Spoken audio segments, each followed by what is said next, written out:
ஈஸியாக மசால் பூரி எப்படி பண்ணுறதுன்னு பார்க்கலாமா? ஃபர்ஸ்ட் அதுக்கு பூரி பண்ணிடலாம். நார்மலாக பூரி மாவு மாதிரியே பிசைஞ்சிட்டு, ஏன்னா ஸ்கொயர் ஷேப்க்கு பண்ணனா ரவுண்டாக கட் பண்ணால் நம்ம ரிமைனிங் மாவில் மறுபடியும் பண்ணுற மாதிரி இருக்கும். ஒயிட்டாக இல்லாமல் கோல்டன் கலர் வர வரைக்கும் வெயிட் பண்ணி பொரிச்சு எடுத்துருங்க. அப்போ தான் கிறிஸ்பியாக இருக்கும். இதுக்கு பேர் எனக்கு தெரியல, கார்ன்ஃப்ளேக்ஸ் மாதிரியே இருக்கும். அதையும் எண்ணெயில் பொரிச்சு எடுத்து வச்சுக்கோங்க.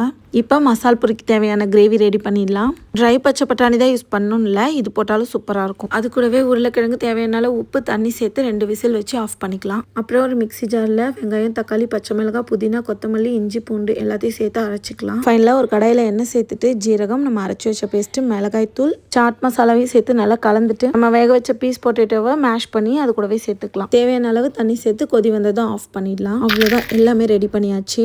இப்போ ஒரு பெரிய பவுலில் க்ரஷ் பண்ண பூரி, கிரேவி, அப்புறம் இந்த கார்ன்ஃப்ளேக்ஸ் பொரி, ஆனியன், கேரட், கொத்தமல்லி, மறுபடியும் கொஞ்சம் கிரேவி, அப்புறம் ஸ்கொயர் ஷேப் பூரி எல்லாத்தையும் வச்சு பார்க்கும்போதே சூப்பராக இருக்குல்ல. டேஸ்ட் அதை விட சூப்பராக இருக்கும். நீங்களும் ட்ரை பண்ணி பாருங்கள். அப்புறம் அந்த எண்ணெயில் பொரிக்கிற கார்ன்ஃப்ளேக்ஸ்க்கு பேர் தெரிஞ்சால் கொஞ்சம் சொல்லுங்கள்.